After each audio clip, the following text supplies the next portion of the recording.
Ok, chicos, vamos a seguir con el empirismo británico. Y ahora vamos a ver a otro de los autores y de las principales figuras del empirismo británico. Ahora vamos a ver a John Locke. Y John Locke nos habla sobre que el conocimiento parte de la experiencia. Entonces, John Locke es uno de los grandes impulsores del empirismo desde Inglaterra y en general destaca por su aportación sobre todo en la parte del liberalismo político.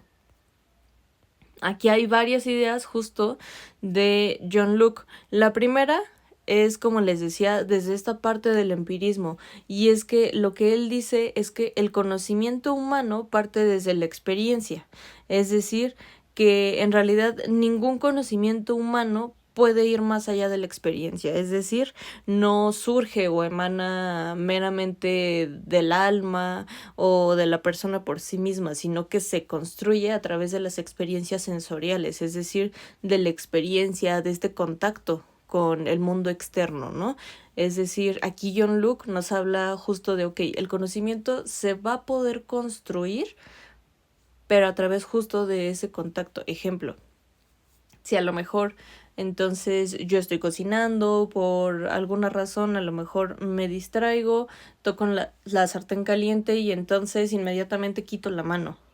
Como, ok, al final del día, vaya, el conocimiento de, ok, no debo de tocar objetos calientes porque pueden generar una quemadura, habrá sido justo desde esta experiencia, es decir, desde el contacto con el mundo externo.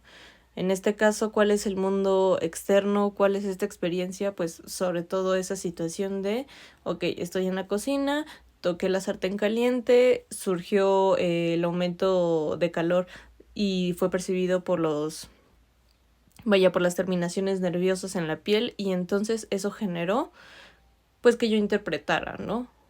Que yo interpretara de esta forma como que tocar las cosas calientes sin a lo mejor otro tipo de cuidado puede generar una quemadura, y las quemaduras arden, duelen, generan una lesión.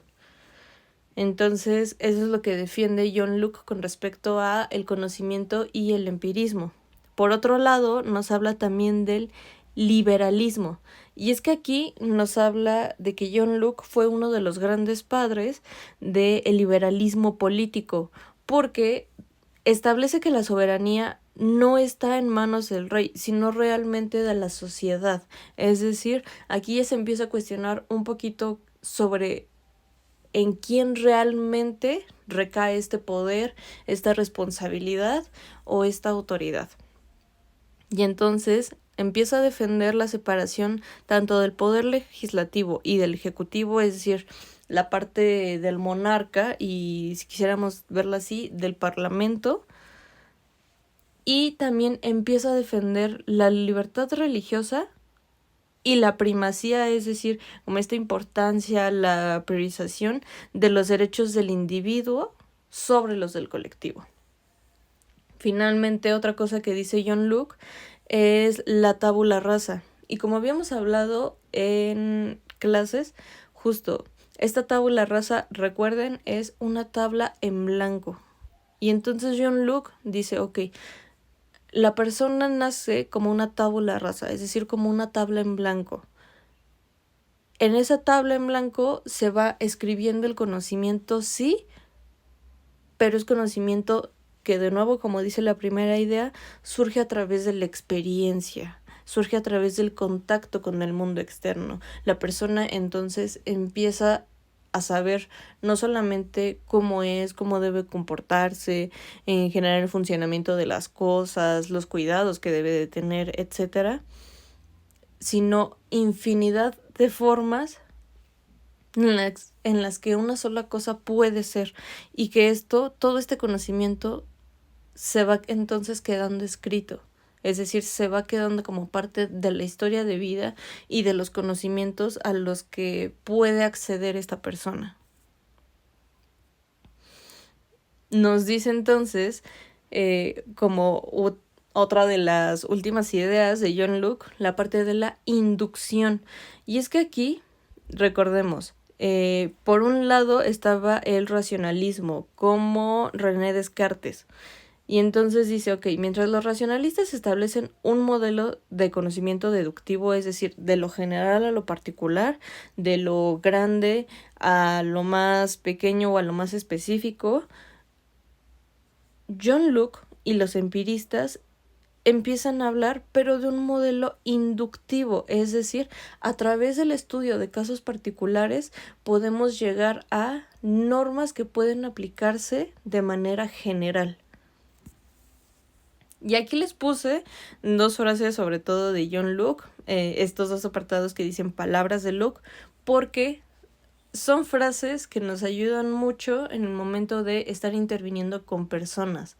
La primera es: los hombres olvidan siempre que la felicidad humana es una disposición de la mente y no una condición de las circunstancias. Si se dan cuenta, tiene mucho que ver, por ejemplo, con el trabajo de Viktor Frankl, ¿no? En la logoterapia, en esta parte del existencialismo, es decir, en esta parte de que las cosas no están dadas, las cosas se construyen, y que sigue siendo también el principio de varias teorías. Por ejemplo, la teoría del amor o el triángulo del amor de Steinberg, ¿no? En donde justo nos habla de este amor completo y nos dice, ok, eso no se encuentra, realmente se construye.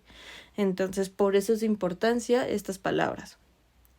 Otras palabras de John Locke, también de gran importancia, es: una mente sana en un cuerpo sano es una breve pero una amplia descripción de un estado de felicidad en este mundo. Porque al final del día, recordemos, el racionalismo justo de René Descartes, y recordemos a este autor, a René Descartes, con su dualidad cuerpo y mente, en donde estaban separados, pero ahora sabemos que no es así, no es que la persona tenga esta decisión, ¿no? O sea, esté cortada por la mitad y por un lado esté el cuerpo y por el otro lado esté la mente, claro que no. O sea, aquí nos habla de, ok, están trabajando en conjunto, una no puede existir o no puede funcionar de manera completa sin la otra. O una parte, es decir, si el cuerpo está dañado, sufre de alguna alteración, es probable que el estado de ese cuerpo influya entonces en el estado de funcionalidad de esta parte psíquica.